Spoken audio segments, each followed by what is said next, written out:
Bonjour à tous. Notre exposé porte sur une situation à risque en salle de pansement. Alors, nous allons analyser un accident professionnel basé sur le Code du travail algérien et la gestion des risques, présenté par Hamadou Chmeliem et Tahla Tidania Noliem.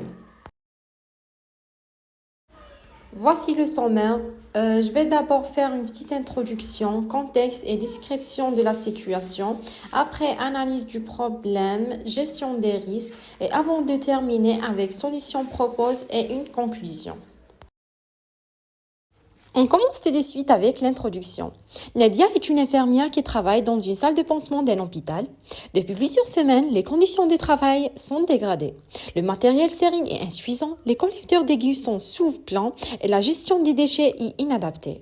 Alors, ces situations exposent le personnel à des risques professionnels, surtout biologiques. Description de l'accident.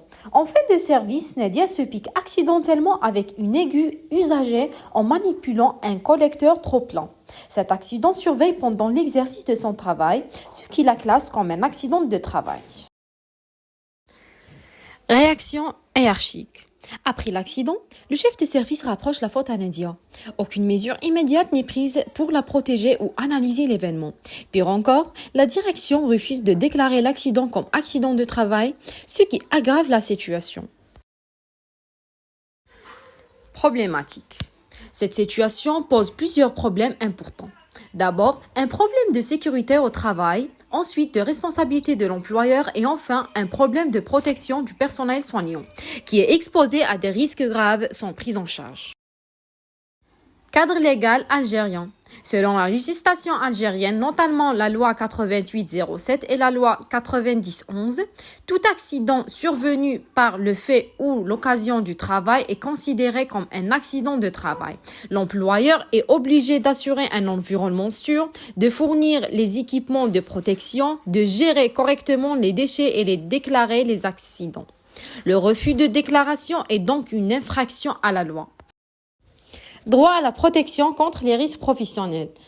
La législation algérienne impose à l'employeur plusieurs obligations. D'abord, il doit assurer le suivi des accidents à travers le registre des accidents de travail et des maladies professionnelles. Ensuite, la notification de tout accident est obligatoire, suivie d'une analyse des causes afin d'identifier les dysfonctionnements.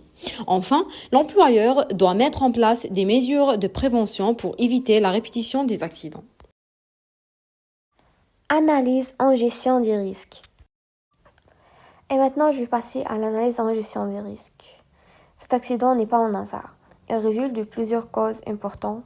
On peut citer principalement des défaillances organisationnelles, une absence de prévention et une mauvaise gestion des risques professionnels. Ces éléments créent un environnement propice à l'accident. Gestion des risques. En termes de gestion des risques, plusieurs risques ont été identifiés. D'abord, un risque biologique, notamment l'exposition au sang. Ensuite, un risque professionnel lié aux conditions de travail. Et enfin, un risque organisationnel qui concerne l'organisation et les procédures internes. Avant l'accident, le risque pouvait déjà être évalué. La probabilité était élevée car il existe des signes répétés et des situations à risque. La gravité était également élevée puisqu'il y avait un risque de contamination par le VIH, l'hépatite B ou l'hépatite C. Donc, on peut dire clairement que ce risque était non acceptable. Solutions proposées. Suite à cet accident, plusieurs solutions peuvent être proposées. Tout d'abord, il était indispensable de déclarer l'accident et d'assurer une prise en charge rapide de la victime. Ensuite, il faut améliorer la gestion des déchets, surtout les déchets à risque. Il est aussi très important de mettre à disposition de matériel de sécurité adapté. Enfin, il faut renforcer la prévention et la formation de personnel. D'un point de vue gestion des risques, plusieurs actions doivent être mises en place. Premièrement, réaliser une analyse après l'accident, comme une analyse de type AMDEC ou Shell. Deuxièmement, assurer la mise à disposition systématique de matériel de sécurité. Troisièmement, créer un protocole strict pour la gestion des déchets. Il est également nécessaire de remplir une fiche d'événements indésirables appelée le FEE. Ensuite, Un suivi avec un retour d'expérience doit être réalisé. Enfin, il faut toujours évaluer le risque résiduel après chaque action corrective. Voilà. Et pour conclure, cet accident a été évitable.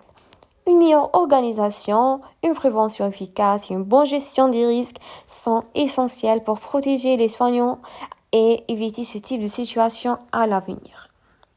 Et merci pour votre attention.